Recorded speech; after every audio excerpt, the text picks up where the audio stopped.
Himas rehas ang isang mangingisda matapos makumpiskahan ng baril at mga bala sa ikinasang search warrant operation sa Glan, Sarangani.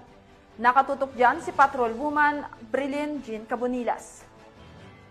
Isang mangingisda matapos makumpiskahan ng ilegal na baril at mga bala sa isinagawang search warrant operation ng mga operatiba sa Purok Islam, Barangay Cablalan, Glan, Sarangani Province nito lamang ika-24 ng Hunyo 2025. Kinilala ni Police Lieutenant Colonel Jovinson Bugnot Bayuna, hepe ng Glan Municipal Police Station, ang suspect na si alias Rusty, 46 anyos, isang mangingisda at residente ng nasabing lugar. Bandang alas 5 ng umaga, isinagawa ng mga tauhan ng Glan Municipal Police Station kasama ang Sarangani Provincial Mobile Force Company ang search warrant operation.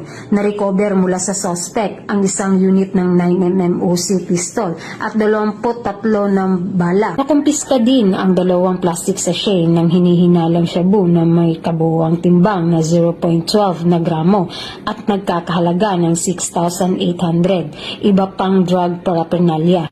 Kasalukuyang nasa kustudiya na ng Glan Municipal Police Station ang suspect at nahaharap sa kasong paglabag sa 10591 at RA 9165. Patuloy ang pagpapaigting ng kampanya kontra iligal na droga at loose firearms. Mula dito sa Regional Office 12, ako po ang iyong PNN correspondent, Patrolwoman Brian Jean Cabonilas, alagad ng batas, taga-taguyod ng Balitang Pulis.